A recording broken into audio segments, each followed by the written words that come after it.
आज हम बात करेंगे एक ऐसे कंप्यूटर साइंटिस्ट की जिसने अकेले अपने दम पर वर्ल्ड वॉर 2 जीता था, जिनकी वजह से वर्ल्ड वॉर 2 2 साल पहले ही खत्म हो गया था और 1,40,00,000 लोगों की जान बच गई थी। कह सकते हो कि इन्होंने अकेले अपने दम पर वर्ल्ड वॉर 2 जीता था, फिर कंप्यूटर भी इन्वेंट किया। लेकिन ऐसा क्या हुआ कि जिस देश के लिए इन्होंने इतना कुछ करा, उसी देश के लोगों की वजह से इन्होंने जहरीला एप्पल खा करके सुसाइड कर ली थी। उन्होंने जहरीला एप्पल खाकर खुदकुशी की थी। अगर सुसाइड नहीं करी होती तो आज कंप्यूटर जैसी टेक्नोलॉजी बहुत ही पहले हमें मिल चुकी होती। बात है वर्ल्ड वॉर 2 के टाइम की, जब हिटलर ऑलमोस्ट जीत चुका था, लेकिन इस कंप्यूटर साइंटिस्ट ने हिटलर की आर्मी के सीक्रेट कम्युनिकेशन के कोड क्रैक करके गेम पूरी की पूरी बदल दी थी। इतिहास में यह पहली बार और आखिरी बार हुआ था कि किसी एक साइड को अपने दुश्मन की सारी इंफॉर्मेशन पता लग गई थी। इस कंप्यूटर साइंटिस्ट और मैथमेटिशियन का नाम है एलन ट्यूरिंग। कंप्यूटर की दुनिया में इन्होंने क्या करके दिया और दुनिया ने इनके साथ में फिर क्या किया जिस वजह से इनको सुसाइड करनी पड़ी। क्या एप्पल का लोगो भी इसलिए ऐसा है क्योंकि इस कंप्यूटर साइंटिस्ट ने जहरीला एप्पल खा करके सुसाइड कर ली थी? ये सब कुछ आज इस वीडियो में हम जानेंगे। जैक कॉपलैंड, जिन्होंने अपनी जिंदगी का ज्यादातर टाइम एलन ट्यूरिंग को पढ़ने में बिताया, वो कहते हैं कि एलन ट्यूरिंग जो थे वो एक चीज के एक्सपर्ट नहीं थे, वो मैथमेटिकल लॉजिशियन थे, मॉडर्न डे कंप्यूटर के पायनियर थे, आर्टिफिशियल इंटेलिजेंस के पायनियर थे, मैथमेटिकल बायोलॉजिस्ट थे और क्रिप्टोग्राफर थे।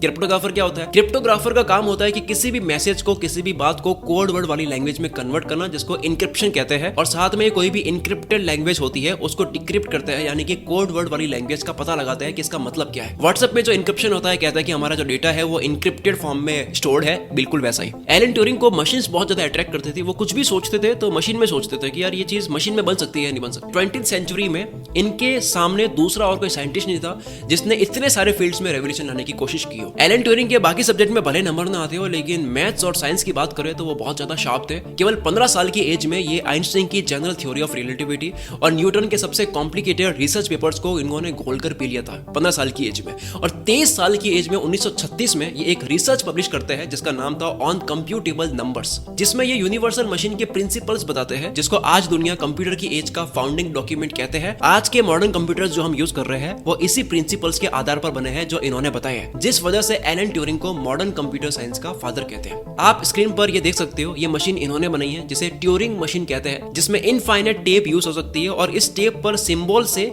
मशीन को इंस्ट्रक्शन देने होते हैं और इस टेप में डेटा भी स्टोर हो सकता है। एलन ट्यूरिंग इस मशीन से मैथ्स की लिमिट को चेक करना चाह रहे थे कि मैथ्स को हम किस हद तक लॉजिकली प्रूव कर सकते हैं। इस मशीन से वो ये चेक करना चाह रहे थे, क्योंकि मैथमेटिशियन तो वो थे ही और कंप्यूटर का मतलब ही होता है कंप्यूट करना, यानी कि कैलकुलेट करना। सबसे पहले कंप्यूटर को कैलकुलेट करने के लिए ही बनाया गया था। 1945 में जब ये यूके की एनपीएल नेशनल फिजिकल लैबोरेटरी में काम कर रहे थे, तब उन्होंने ऑटोमेटिक कंप्यूटिंग इंजन ACE तैयार कर लिया था, जो कि पहला डिजिटल कंप्यूटर था जिसमें डेटा स्टोर हो सकता था। इससे पहले कंप्यूटर में इलेक्ट्रिक मेमोरी में डेटा स्टोर नहीं हुआ करता था। आप ये कह सकते हो कि कंप्यूटर में जो मेमोरी यूज होती है या फिर आज जो मेमोरी यूज होती है, इनकी खोज इन्होंने डायरेक्ट नहीं करी है, लेकिन ट्यूरिंग मशीन जिस तरह से बनी थी और ऑटोमेटिक कंप्यूटिंग इंजन जिस तरह से बना था, उसके आइडियाज और प्रिंसिपल्स के आधार पर ही आज की सारी टेक्नोलॉजी जो है वो मेमोरी की टेक्नोलॉजी आज काम कर रही है। दुनिया का पहला पर्सनल कंप्यूटर जो बना था, जिस वजह से पूरी दुनिया में पर्सनल कंप्यूटर फैला था, उससे पहले केवल साइंटिस्ट लोग यूज किया करते थे। तो दुनिया का पहला पर्सनल कंप्यूटर जो बना था वो ट्यूरिंग के ऑटोमेटिक कंप्यूटिंग इंजन के आधार पर बना था। कंप्यूटर में इतनी सारी चीजें बनाने के बाद में इनकी लाइफ में दूसरा सबसे बड़ा मास्टर स्ट्रोक शुरू होता है एनिग्मा को तोड़ना, और ये किस्सा काफी इंटरेस्टिंग है। 1939 में जब वर्ल्ड वॉर 2 शुरू हुआ था, तब ब्रिटेन के कोड ब्रेकर्स के सीक्रेट हेडक्वार्टर ब्लेचली पार्क में ये काम कर रहे थे। इस हेडक्वार्टर में इनका काम होता था सीक्रेट लैंग्वेज को, इनक्रिप्टेड लैंग्वेज को डिक्रिप्ट करना, कोड वर्ड वाली लैंग्वेज को डिकोड करना, क्योंकि वॉर में सीक्रेट लैंग्वेज को, कोड वर्ड वाली लैंग्वेज को डिकोड करना सबसे बड़ा हथियार माना जाता है। देश अपने सोल्जर से, अपने लीडर से, अपने जासूस से, अपने ऑफिसर से बात करने के लिए कोड वर्ड वाली लैंग्वेज का यूज करते हैं। वेदर जानना हो, उनको कोई इन्फॉर्मेशन चाहिए हो, अपने दुश्मन की सेना की बारीकी इनको जाननी हो, अपने सीक्रेट आगे बतानी हो, तो वो कोड वर्ड वाली लैंग्वेज यानी कि इनक्रिप्टेड फॉर्म में बात करते हैं। अब हिटलर क्या था? हिटलर बहुत ज्यादा शातिर था। उसके कोड्स को डिकोड करना किसी एक्सपर्ट की भी बस की बात नहीं थी। जर्मनी की आर्मी अपने कोड के लिए एनिग्मा मशीन यूज करती थी। अगर इस एनिग्मा मशीन में ये लेटर टाइप करे तो ये 4 बार बदलकर आगे जाएगा, यानी कि वो 4 टाइम्स इनक्रिप्शन के फॉर्म में बदल जाएगा। एनिग्मा मशीन को चलाने के लिए कोड का एक बहुत ही कॉम्प्लेक्स सेट यूज किया जाता था। समझने के लिए इनक्रिप्शन का कोई भी वर्ड है वो किसमें कन्वर्ट होगा, इसका पूरा जो सेट बनाया गया था वो काफी कॉम्प्लेक्स था, ताकि कोई इजीली डिक्रिप्ट ना कर पाए। बिना साइफर जाने एनिग्मा को क्रैक करना नामुमकिन था। और इसको और ज्यादा डिफिकल्ट बनाने के लिए हिटलर क्या करता? हिटलर हर रोज कोड लैंग्वेज को बदल देता, ताश के पत्तों की तरह। मतलब आज अगर किसी और को पता लग गया कि ये मशीन ऐसे काम करती है, कि इनका इस वर्ड का मतलब ये है कि ये कहना चाहते हैं, डिक्रिप्ट कर लिया, तो कल वो बात चेंज हो जाएगी। अब इसको क्रैक करने का मतलब होता है कि उसके पास में गॉड गिफ्टेड माइंड होना चाहिए, और ये गॉड गिफ्टेड माइंड था किसके पास? एलन ट्यूरिंग के पास। इसको ब्रेक करने के लिए ट्यूरिंग ने हिटलर की मशीन से भी ज्यादा पावरफुल मशीन डेवलप कर ली, जिसका नाम था बूम।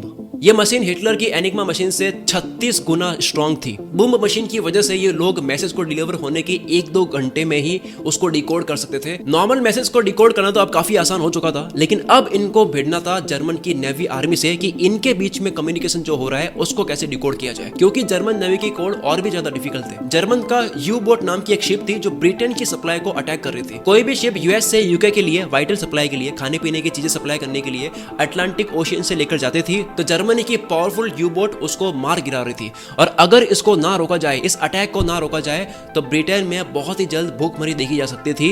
लेकिन कहानी के हीरो एलन ट्यूरिंग ने इसको भी क्रैक कर लिया और इस डिकोडिंग की वजह से यूके और यूएस के बीच में जो भी शिप्स जा रही थी वो जर्मन के इस अटैक से आसानी से बच पा रही थी। एलन ट्यूरिंग का डिकोड करने वाला काम अभी खत्म नहीं होता है। अभी उनके सामने एक और मशीन है, एक और कॉम्प्लेक्स मशीन है, जिसको हिटलर खुद अपने टॉप मोस्ट ऑफिशियल से कम्युनिकेट करने के लिए वो यूज किया करता था, जिसका नाम था लॉरेंज। लॉरेंज एनिग्मा से कई गुना ज्यादा कॉम्प्लेक्स थी, लेकिन ट्यूरिंग के लिए ये भी कोई बहुत बड़ी बात नहीं थी। इसको डिकोड करने के लिए एलन ट्यूरिंग ने एक और टेक्नोलॉजी डेवलप करी जिसका नाम था ट्यूरिमक्री, और इस टेक्नोलॉजी ने हिटलर के पर्सनल कोडिंग सिस्टम को भी डिकोड कर दिया। वॉर खत्म होने के बाद भी ये कंप्यूटर को लेकर के अपने आइडियाज पर काम करते रहे। 1950 में उन्होंने एक पेपर पब्लिश किया जिसका नाम था कैन मशीन्स थिंक, क्या मशीन्स सोच सकती है, यानी कि इनका ध्यान गया था आर्टिफिशियल इंटेलिजेंस की तरफ। ये मशीन के इंटेलिजेंस को चेक करना चाहते थे, इसलिए उन्होंने एक ट्यूरिंग टेस्ट स्टार्ट किया था। ये देखना चाह रहे थे कि क्या ऐसी इंटेलिजेंस डेवलप की जा सकती है जो इंसान को बहुत हद तक कॉपी कर सके, बहुत हद तक मिमिक या इमिटेट कर सके। आज 2023-24 में हम एआई टेक्नोलॉजी को देखते हैं, चैट जीपीटी को देखते हैं और कहते हैं यार कैसे पॉसिबल हुआ, लेकिन उसकी फाउंडेशन या फिर जो बेसिक प्रिंसिपल थे उसके ऊपर काम करना इन्होंने 75 साल पहले ही कर लिया था।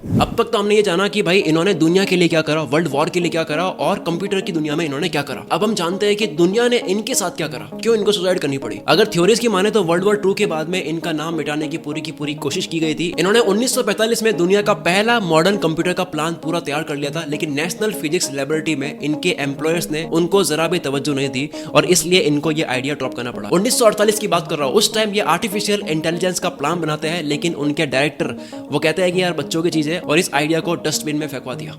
एलन ट्यूरिंग की लाइफ का एंड भी कुछ ऐसा हुआ कि वो होमोसेक्सुअल थे और होमोसेक्सुअलिटी उस टाइम के यूके में इलीगल मानी जाती थी। इसलिए यूके के कानून के तहत ग्रॉस इंडिसेंसी, जो सेक्सुअल एक्टिविटी का क्राइम होता है, उसकी सजा इनको सुना दी गई। अब उनके पास में सिर्फ 2 रास्ते थे, या तो वो जेल चले जाए या फिर माफी मांग करके अपना केमिकल कास्ट्रेशन करा ले। उनके लॉयर ने उनको दूसरा ऑप्शन सजेस्ट किया और उसके लिए वो मान गए। केमिकल कास्ट्रेशन क्या होता है? केमिकल कास्ट्रेशन के अंदर इंसान को इनफर्टाइल बनाया जाता है, यानी कि वो जनरेशन आगे उसकी बढ़ नहीं सकती। तो इनके साथ में ऐसा किया गया, इनको ऐसी मेडिसिन दी गई जिससे इनके फीमेल हार्मोन्स बढ़ सके, जिसकी वजह से इनका वेट बढ़ा, इनकी ब्रेस्ट बढ़ने लग गए, इनकी बॉडी फीमेल जैसी दिखने लग गई, जिसकी वजह से इनका माइंड डिस्टर्ब होने लगा और वो किसी भी चीज पर फोकस नहीं कर पा रहे थे। इनको ऐसा लगने लगा कि मेरी पूरी आइडेंटिटी मेरे से छीन ली गई है और इन सबसे तंग आकर के 8 जून 1954 को इन्होंने एक जहरीला एप्पल खा करके सुसाइड कर ली। हालांकि इनके स्कॉलर जैक कॉपलैंड कहते हैं कि इसका कोई कॉन्क्रीट एविडेंस नहीं है कि ये सुसाइड है, हो सकता है कि ये मर्डर हो। कुछ थ्योरीज ये भी कहती है कि इनको वर्ल्ड वॉर 2 के काफी राज पता थे, इसलिए यूएस की इंटेलिजेंस एजेंसी ने इनको मरवा दिया। कई थ्योरीज ये भी कहती है कि ये आधा कटा हुआ एप्पल जिसने एलन ट्यूरिंग की जान ली थी,